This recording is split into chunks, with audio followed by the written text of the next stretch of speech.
Let's bow and pray. I'll pray for us.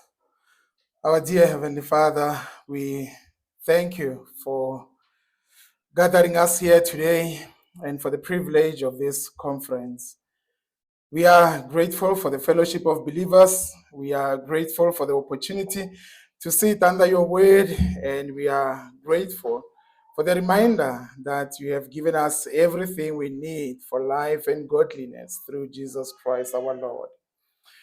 Father, we do acknowledge that there are indeed many voices in this world that claim authority over our souls, but only your word is living, active, and able to transform our hearts. We thank you that in Christ we have the wonderful counselor, and in scripture we have a sure guide that never fails. We ask that you would open our ears and our hearts to receive your truth today. May your spirit give us discernment to recognize false counsel and courage to cling to the authority of your word. Let this time together strengthen our faith. May we be equipped to be able to counsel one another with grace and truth and bring glory to your name. We commit this session to you through Jesus Christ our Lord. Amen. Amen.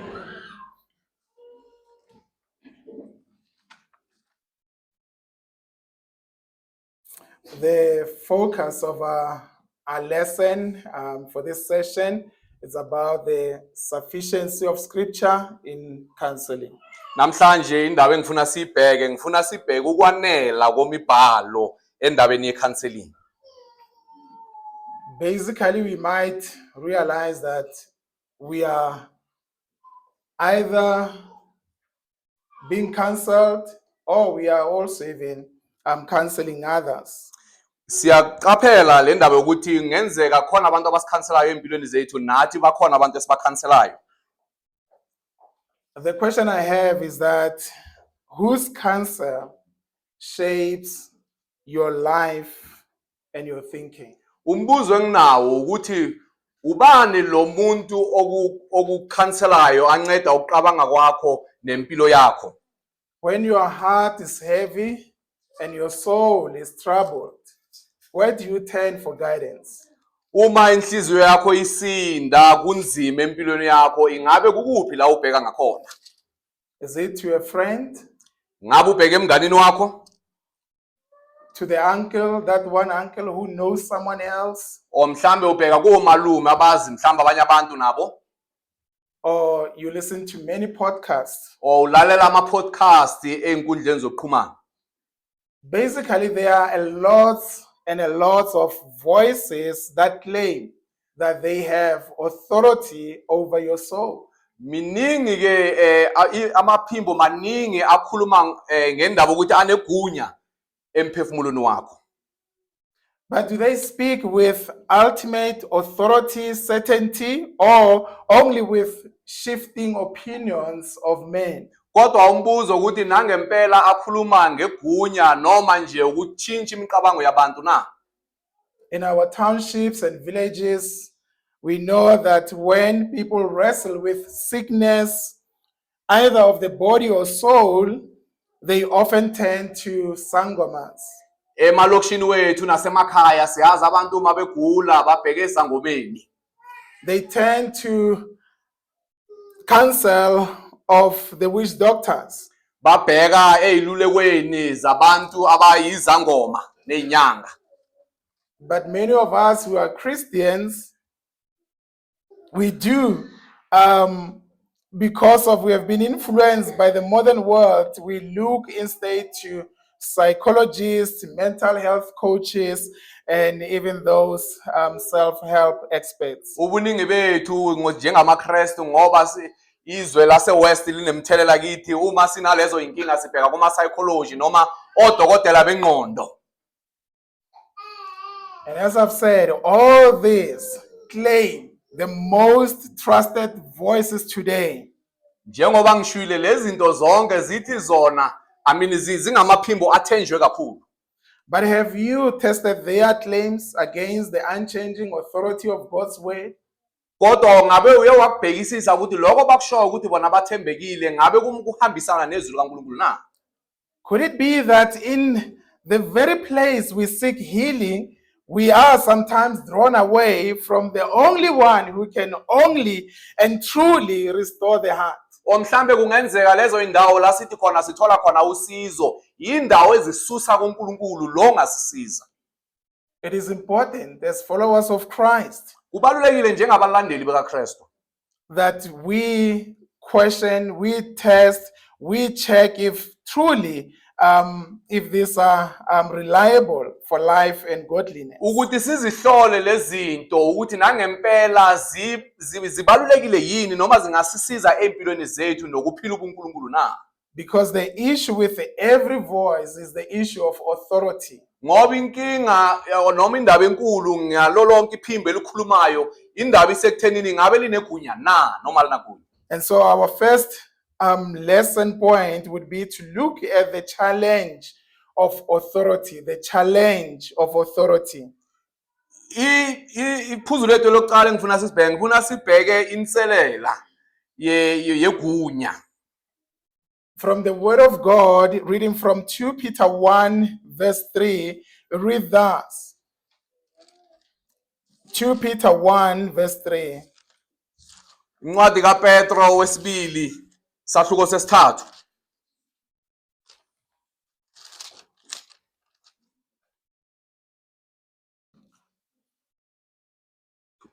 Yeah, 2 Peter 1. Yeah. Njengokuba sinikwe zonke izinto eziqondene nokuphila nokwemesaba uNkulunkulu ngamandla akhe obuNkulunkulu ngokumazi yena owasibiza ngenkazimulo nobuhle bakhe. His divine power has granted to us all things that pertain to life and godliness through the knowledge of him who called us to his own glory and excellence. Therefore, the question is, and this is not just a mere academic question. Umbuzo ke nawo ene lo ayisiwumbuzo nje weimfundo nje kuphela. It is a matter of spiritual life and health. Le ndaba ibhekene nendaba nempilo nokuba ukuphila empilweni. Whose voice are you following when the soul is in crisis? Uma usenkingeni umphefumulo wakho uhluphekile umamela liphi iphimbo na? Every form of counseling appeals to the source of authority. Wonke ama-counseling abonakala sengathi anegunya. There is no system of counseling that is neutral. Akuna counseling ebonakala ngathi yona ayithathi hlangothi.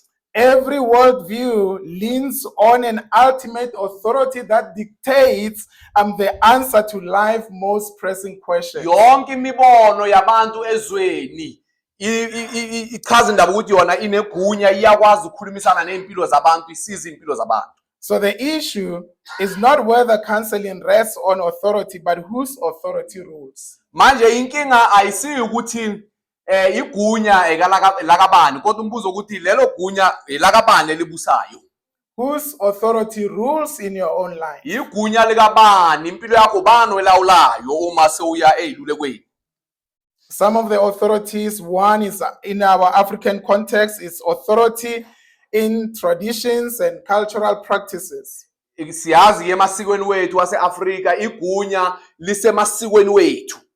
So in most communities, when a child becomes ill or a family faces repeated tragedy, Emakhaya amaningi uma umntana egula noma baba neyinkinga phezulu kweyinkinga. So this is how it goes. Naku ke bakwenzayo. There is a problem, Kunenkinga la. and then there is a solution. Bese beza nesombululo kuleyo nkinga. So with Africanism, Manje ke Afrika because the authority is in traditions and cultural practices. ngoba igunya lila emasikweni nezinto ezenziwa zesiko. The child is sick, Umntwana uyagula, and then there is this uncle who knows someone. nangu ke umalume onama connection wazi abantu. And then the first stage would be to consult. Into yokuqala bazoyenza ukuthi bahambe ke bayohlola ukuthi kanti inkinga ingakuphi.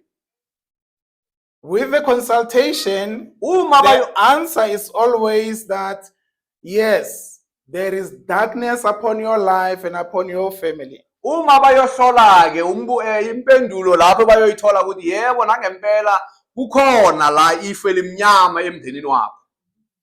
Then we go to, okay, there is darkness. Who brought this darkness? Iyaqhubeka ke indaba umbuzo ukuthi ubani ke olethe lefe limnyama empilweni yala ekhaya. And the Sangoma would say, those who pretend to love you, those who pretend to care for you, those who pretend to want to help you, but deep down they hate you. Ugobela uzothi laba bakuzondayo khona la ekhaya bazenzisa ngathi bakuthanda yibo bakuzondayo.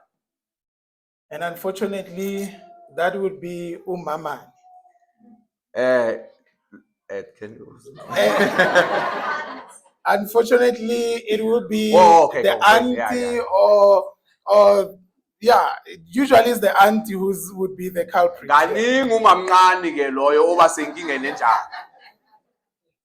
And then there would be like the solution. Then what are we gonna do with this? And then the solution would be we have to have a cleansing ritual. Laba bazohlola ke bazozibuza ukuthi manje sisombululo yini senza kanjani uma udaba lunje bese lo gobela uzobatshela ukuthi kuzomela senze umsebenzi wokugeza leli life limnyama. Then there's a goat that gets slaughtered. There's a connection with the ancestral spirits.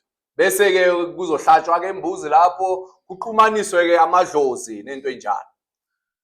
And these customs, Bese lezi zinto zamasiko lezi ezenziwa they carry an enormous authority.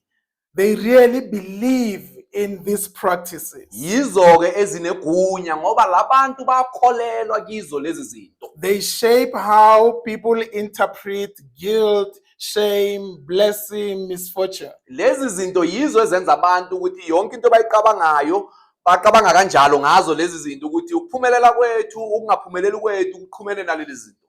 But the scripture warns us not to seek guidance not to seek guidance apart from the living God. Kodwa umbhalo uyasixwayisa ukuthi singafuni iluleko ngaphandle kwezwi likaNkulunkulu. Kumele sizifune ezwini.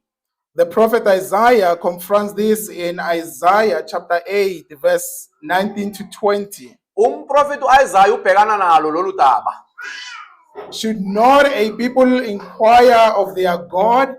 Why consult the dead on behalf of the living? Uthi kungane abantu akumelanga bafune yini uNkulunkulu wabo? Kungane baye ebantwini abafile ukuthi bazobuza ngeimpilo zabo na? Consult God's instruction and the testimony of warning. Uthi abantu kumele babheke ezwini likaNkulunkulu eyilulekweni zakaNkulunkulu nebufakazini bakhe. If anyone does not speak according to this word, they have no light of dawn. Uma umuntu angakhuluma kuya ngaleli lizwi akanakukhanya. So the clear line here is, if counsel does not agree with God's word, it is darkness. Iphuzu la ukuthi iziluleko ezingavumelani nezwi kaNkulunkulu kumnyama phezulu kobumnyama. No matter how ancient or culturally respected. Noma ingaba yezidala kangakanani lezo iziluleko uma zingahambisani nezwi kaNkulunkulu kumnyama. Not only we dealing with that, the challenge of Africanism, but we also are challenged with the authority of psychology. Asidili nendaba yobuAfrika kodwa enye into esibhekene nayo eyinkinga indaba yegunya la. And this is the authority in men's theories. We have this modern psychology, though closed in scientific language. Sinayo ke na inkinga enye ke le ndaba yegunya lezi zabo science nama psychology. but their counsel also rests on human speculation. Iy'luleko zabo nazo uqagela nje, uqagela kwabantu. And it goes like this. Khona kume kanje. I struggle to sleep. Angikhoni ke ukulala. Then from there, they ask, are there issues you are dealing with? Laba bosongqondo bama psychology bazokubuza kuneyinkinga ngabo obhekene nazo empilweni zakho, empilweni yakho na. And they can actually be accurate in dealing with or talking about the symptoms that you are going through. Kwesinye isikhathi banokuveza iqinisonyana lokuthi baveze into obhekene nazo. Because they are good with understanding the human behavior. Ngoba nako kuhle bakwenzayo bayakwazi ukuzwisisa umuntu makabehave ngendlela ethile. So it's so clear that you would have sleepless nights, Manje kuyabonakala ke ukuthi ungalali ebusuku, headaches. uphathwe ikhanda. There is something that you probably are ignoring to deal with and you need to deal with. Khona ke mhlambi into solo ongayinaki kumele uyinake ubhekene nayo. And then, in short, the champion of psychology, Carl Rogers, Nangu ke osongqondo we-psychology uCarl Rogers. he's the one who came with this lesson and teaching that the solution of the problems of human beings lies within. Uye ke oze nesombululo sokuthi iy'nkinga zabantu zila. The problem is always outside of you. Kuthi inkinga kahle kahle ayisikuwe ingaphandle kwakho. That's what he figured it out. He just said the problem usually is your environment, your circumstances, your upbringing. Uthi inkinga ayisikuwe, inkinga ila uhlala khona, ngendlela okhuliswe ngakhona, la uzithola esimeni okuyiso. Sho kanjalo. I can diagnose you even now. I will know that many of you grew up without the presence of a loving father. Ngingakwazi nami ukuthi nginihlole nginibhekisise, ngingakwazi ukubona ukuthi kuningi benu nikhule ngaphandle kwabo baba. And I can pin that down for your behavior today, that it's because you let a loving father. Ngingakwazi nokuthi ngikubheke, ngikwazi nokubona ukuthi kahle kahle zange ube nobaba othandayo, okuthandayo empilweni yakho. And then the solution goes to, then you need to deal with it in some, excuse me, sorry about that. And you are the one who need to do something about it. The solution is within you. Bese ngithi wena ke khona into emele uyenze, isolution ikhona khona la kuwe. But even with professional psychologists, Noma labo bafunde kakhulu bama psychologists. one author, Jay Adams, put it this way: uJ Adams uthi ke it's a counseling that does not bring the word of God to bear upon the problem of people, uthi iluleko ezingalethi izwi likaNkulunkulu phezulu kwabantu may be called by some other names, but it is not Christian counseling. ingabizwa ngamanye amagama kodwa ayisiyiluleko zobuzalwane noma icounseling yobuzalwane. Another author put it this way, say, psychology offer no true and lasting answers because it refuses to recognize the real problem of human heart, which is sin. Omunye umbhali uthi psychology akunanto ezosiza abantu ngayo ngoba ayilethi inkinga yabantu okuyisono. Another author, I'm commenting on this, is that the problem with much psychology and psychiatry is that it starts with men and ends with men. Uthi omunye kombhali futhi inkinga yalamasa abantu ababeyiluleko nabantu abasebenza ngengqondo ama psychology nama psychiatrist iqala ngomuntu igcine ngomuntu. The Bible starts with God, and until we start there, we shall never truly understand ourselves. Aphinda asho ukuthi iBhayibheli liqala ngoNkulunkulu, singakafiki lapha ngeke sizwisise thina ukuthi simephi. The issue here is to realize that we are under some kind of authority. Indaba enkulu ukuthi kumele siyibone siqaphele le ndaba ukuthi si ngaphansi kwegunya eliphezulu. When you are giving an advice, you are speaking under some kind of authority. Uma unikelwa iluleko lo muntu okhulumayo ukhuluma ngegunya elithile. And when you receive a counsel, you are putting yourself under some kind of authority. Noma wamukela lezo iluleko uyibeka ngaphansi kwegunya elithile. So it's important for us to test every authority against the truth or the authority of the scriptures. Manje kubalekile ukuthi mele sihlolisise sibhekisise leli gunya ukuthi ngabe leli gunya elibuye ezwini likaNkulunkulu na. So when we're talking about biblical counseling, masikhuluma ngebiblical counseling, we're talking about the authority in the word of God. Sikhuluma ngegunya ezwini likaNkulunkulu. And for the believers, this is the only counseling we need for life and godliness. Kubazalwane yilo kuphela counseling esidingayo empilweni zethu nokuphila kuNkulunkulu. I mean, even if, and I'm saying this like with the sensitivity of the matter, even with a Christian who is a psychologist, that is not a Christian psychology. Ngiyacabanga ukuthi le ndaba isensitive noma kungaba umuntu oyipsychology noma kungasi umKristu. There is no Christian psychology.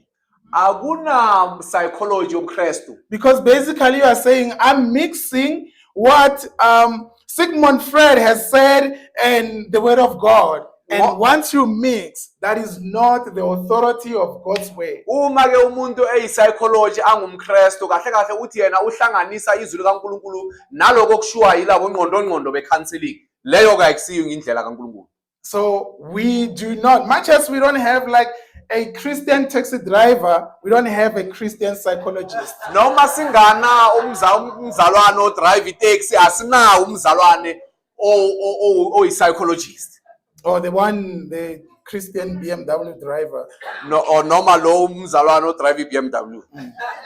They might be BMW drivers who happens to be Christians, but they are not Christian taxi drivers. Bakhona mhlambe abazalwane abadrive ama BMW noma ama taxi kodwa ayisiwo umKristu odrive taxi.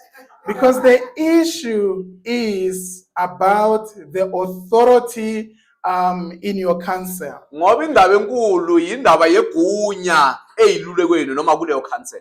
And much as we counsel each other, like every time you're helping someone about something, there is some kind of authority you are speaking from. Njengoba silulekana njalo uma silulekana hleli kunegunya okhuluma ngalo. And there is a biblical counseling that is the authority in the word of God, and this rests on divine revelation and not on human speculation. Ikhona ke iluleko lezi ezibuye ezwini likaNkulunkulu lezo ke zincike emandleni kaNkulunkulu hayi indaba zokuqagela. And for life and godliness, ukuphila impilo nobuNkulunkulu, our foundation and authority is inspired, inerrant, and sufficient word of God. Isisekelo sethu sisezwini likaNkulunkulu elanele linamandla elinganaphutha. That's why in 2 Timothy 3:16-17 it declares, ingakho kuPetro wesibili ku3 ku16 no17 uyasho umbhalo, all scripture is breathed out by God and profitable gore mangwalo ka moka a buduletswe ke moya wa Modimo, for teaching, for reproof, for correction, a loketse go ruta go khala le go traina monna wa Modimo, that the man of God may be complete and equipped in every good work. gore monna wa Modimo a kgone go feleletswa a lokele mešomo ye mebotse. One author put it this way, said, all the words in the scripture are God's word in such a way that to disobey them is to disobey God. Omunye ke umbhalo uthi wonke amazwi asezwini likaNkulunkulu amezwi kaNkulunkulu kungawalaleli kufana nokungalaleli uNkulunkulu. Another one put it this way, say the scriptures obtain full authority among believers. Omunye ke uthi umbhalo inegunya lonke phezu kwabazalwane. Only when men regard them as having sprung from heaven. Kodwa uma kuphela abantu baqaphela ukuthi nangempela libuye ezulwini leli lizwi. As if the living words of God were heard. Njengokuthi izwi likaNkulunkulu abantu bayalizwa. So the issue is never about does counseling have authority. It always does. Manje inkinga akusiyo ukuthi indaba yeziluleko yokululekana ecounseling inegunya, ihleli inegunya njalo. The pressing question is whose authority shapes the counsel you give or receive. Umbuzo omkhulu ukuthi lelo gunya elikhuluma phezulu kwempilo yakho ingabe yiliphi na? Like they are not even close. Lezi zinto azisisemaduzane nokuba semaduzane. The contrast is between men's shifting opinions and God's eternal way. Ukuhlukile indaba isekuthenini ingabe ingqondo zabantu nokulalela iziluleko zabantu noma izwi likaNkulunkulu elingunaphakade na. Psalm 19 verse 7, the law of the Lord is perfect. Psalm 19 izwi likaNkulunkulu liphelele. Reviving the soul. Livuselela umphefumulo. Only God's word can restore and refresh the heart. Izwi likaNkulunkulu elikwazi ukuvuselela umphefumulo nenhliziyo. That is what we need, folks. Bazalwane, yiko lokho esikudingayo. And for clarity, nawe kumele ke sikuveze. Whenever you consult, njalo uma uyohlola, and you are being diagnosed without any test machine, mawufika ke bakwazi ukuthi bakunikeza inkinga yakho bakuhlole babone ukuthi there's inkinga no taking of blood. Abacheki negazi lapho. It's just a clinical diagnosis. Lento le nje bakubheka nje bakutshela inkinga. Then you know they have stepped the line of God. Mele wazi ukuthi lento leyo ayihambisani nezwi likaNkulunkulu. God can deal with the issue of the soul, of the heart. uNkulunkulu yedwa ongakwazi ukuthi akukhulume empilweni yomuntu noma adile ngomphefumulo womuntu. If their counsel were as true and powerful and authoritative as we claim, uma labantu iziluleko zabo bezinamandla ziyiqiniso njengoba basho, these people would not even revise their books. Labantu bengeke baloko babheke neincwadi zabo bazifunda benza. It shows that they are learning. Lento yasibonisa ukuthi nabo baloko baqhubeka bayafunda laba. They are observing. Bayabheka. And they put down something on paper. Bese babhale bagqwalisele leincwadi zabo. So there is nothing medical. Manje akunanto la ehambisana nezemedical. There is nothing authoritative. Akunanto enegunya about whether it's consultation of sangomas or it's consulting with psychologists. Akunanto enegunya noma ukuhlola ezangomeni noma enyangeni noma kuma psychology abanagunya laba bantu. Their how are you is as good as my how are you. Ukuthi unjani kuwe kufana nami noma ngikuza ngithi hey uzizwa njani iyafana lento.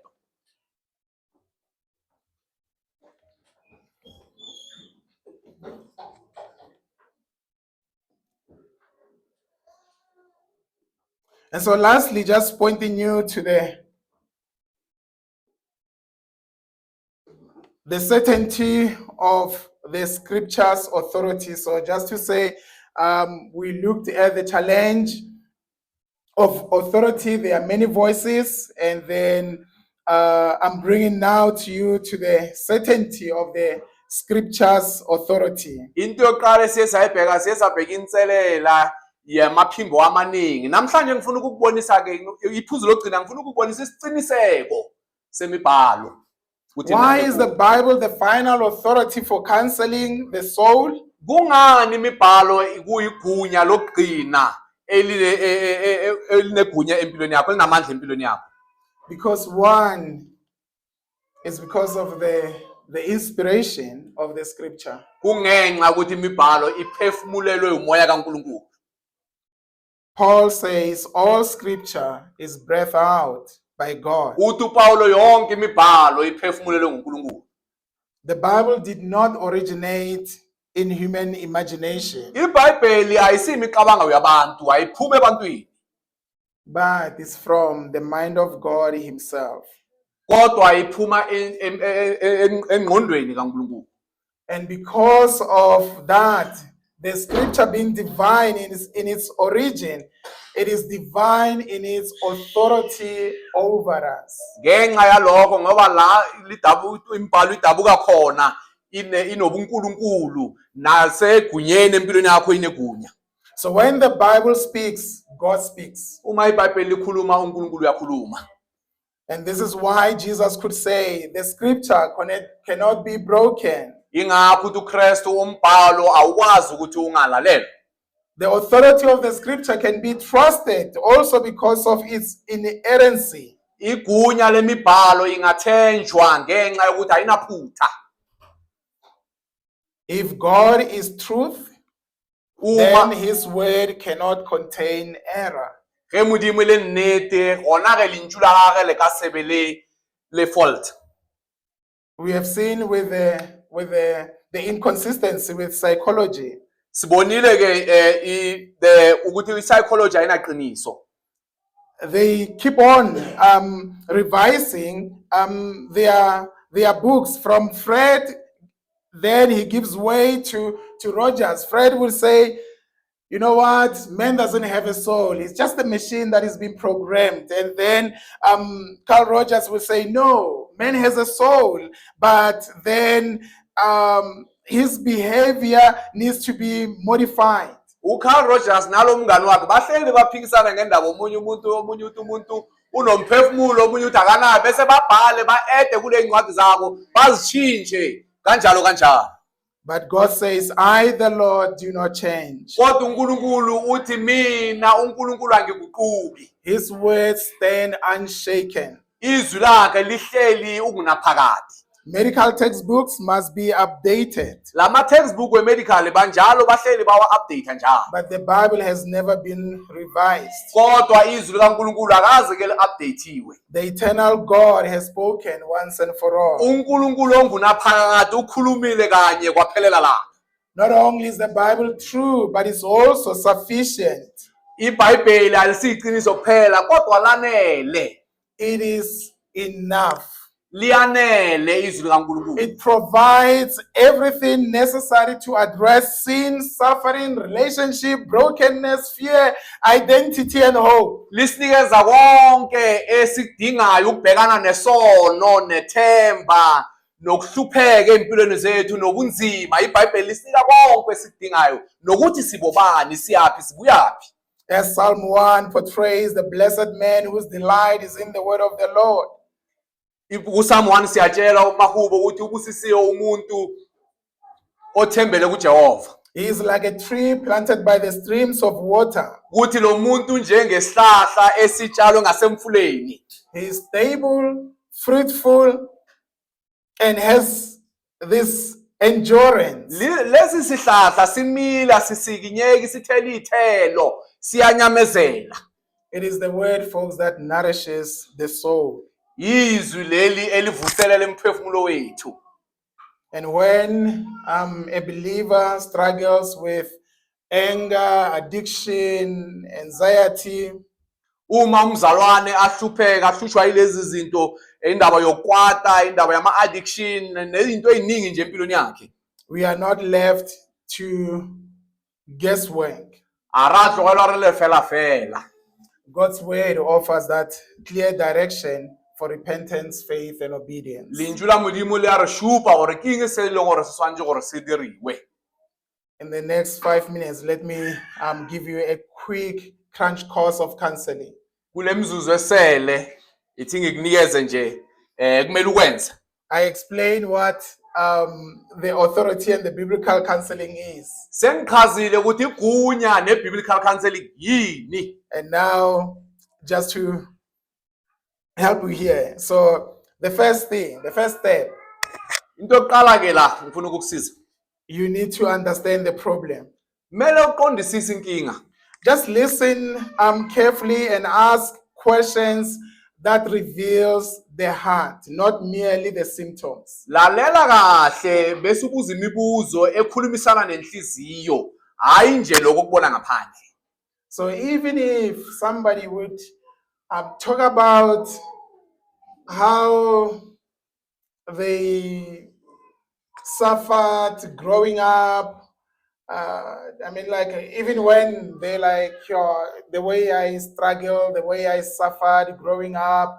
I remember when we had visitors, I would sleep in the car, and noma ngabe umuntu akutshela indaba yakhe umlando wakhe wempilo yakhe ukuthi yena wahlupheka kangakanani uma ekhula abanezivakashi alaliswa ngaphandle noma ngabe ukutshela zonke lezo zinto.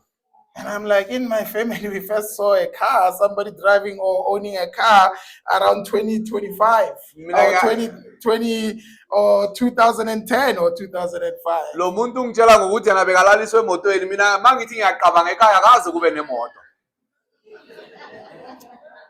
So we need to understand what causes this behavior.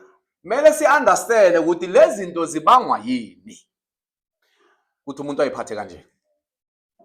So we want to check what do they fear and where is their trust. Sifuna ukubheka ukuthi yini kanti engake bayisabayo nokuthi bathembele kuphi. And then from there, once we know your problem is pride, Kusuka lapho khona sizobona ke ukuthi inkinga yakho kuyikhukhumeza or discontentment, noma awaneliseki kahle kahle, or unforgiveness, noma awukwazi ukuqolela, or anger in itself. noma unenkinga zokwata wena kahle Then kahle. the second step would be to discover what God says about that. Istep sesibili ukuthi sibheke ukuthi ngabe uNkulunkulu uthini ngale nkinga yalomuntu. Because anxiety is not merely a medical disorder. Ngoba lezi zinto zokuthi umuntu aphela inhliziyo angabekezeli ayisinde indaba ye medical. It reflects the unbelief, the misplaced trust, or the fear of man. Iveza indaba yokungakholwa nokuthi umuntu khona la kholelwa khona noma ukwesaba abantu. And when God says, do not be anxious about anything, Uma uNkulunkulu athi ungakhathazeki ngalutho, we cannot justify our anxiety as something that this is me, and I understand what God says in His Word, but this is my struggle, this is me. angeke siphendulele nje ngokuthi ukukhathazeka kwethu mina ngoba mina yimi ingakho ngikhathazeka. Yebo, nyazi izwi likaNkulunkulu lithi ngakhathazeki kodwa ngoba yimi mina. Same as the one who's struggling with homosexuality. Njengalo nayo ohlutshwa indaba yo-homosexuality indoda mfazi. We are all Sonke are to hear what God says about the mele problem. sizwe ukuthi uNkulunkulu uthini ngalokho. We are not the authority, God is the authority. Thina asisigunya, uNkulunkulu uyigunya. And if He say, don't be anxious, Uma ethi ungakhathazeki, it should be our prayer not to be anxious. mele kube umkhuleko wethu ukuthi singakhathazeki nangempela. And then the last step would be applying God's word in obedience. Nyathelo sokugcina ukuthi mele siyenze lokhu uNkulunkulu, sikulalele sikwenze lokhu uNkulunkulu akusho. So then we help them replace worry with prayer. Bese siyakwazi ukuthi sibasize ukuthi basuse ukukhathazeka bese bakureplace ngomkhuleko. Philippians 4:6-7. But in everything by prayer and supplication with thanksgiving let your requests be made known to God. Kuba Philippi siyatshela ukuthi ngomkhuleko nangokunxusa idingo zenu mazaziwe nguNkulunkulu. And then lastly, biblical counseling is not merely telling someone what to do. Okugcina i-biblical counseling akusukutshela nje umuntu ukuthi kumele enzeni. It is walking with them as they learn to obey Christ in the power of the Holy Spirit. Akusinje ukubatshela ukuthi kumele benzeni kodwa ukuhamba lolu hambo nabo. In conclusion, Okugcina why biblical counseling matters? kungani i-biblical counseling ibaluleke kangaka? Because all these other voices will fade away. Kungenxa yokuthi wonke lamaphimbo agcwele yonke le ndawo azophela. But God assures us that the grass withers, the flower fades, but the word of God will stand forever. uNkulunkulu uyasitshela ukuthi utshani buyawoma neimbali ziyawoma nazo ziphele kodwa izwi likaNkulunkulu limilo ngunaphakade. Only the word of God can do a thorough, proper job of diagnosis. Izwi likaNkulunkulu yilo lodwa elingakwazi ukuthi lihlolisise litshele inkinga yakho empilweni yakho. Because if the diagnosis is wrong, then the cure would also be wrong. Ngoba uma uhlolwa inkinga yakho ingatholakali nesombululo uyonikezwa sona naso asilungile. If your problem is outside, Uma inkinga yakho ingaphandle, then the solution would never be repentance and faith in Jesus Christ. uma inkinga ingaphandle njengoba basho ke isombululo angeke kube ukuguquka nokubheka kuKristu. And people can be and will be against you. Abantu bazohleli bamelene nawe ene bazohleli bamelene nawe.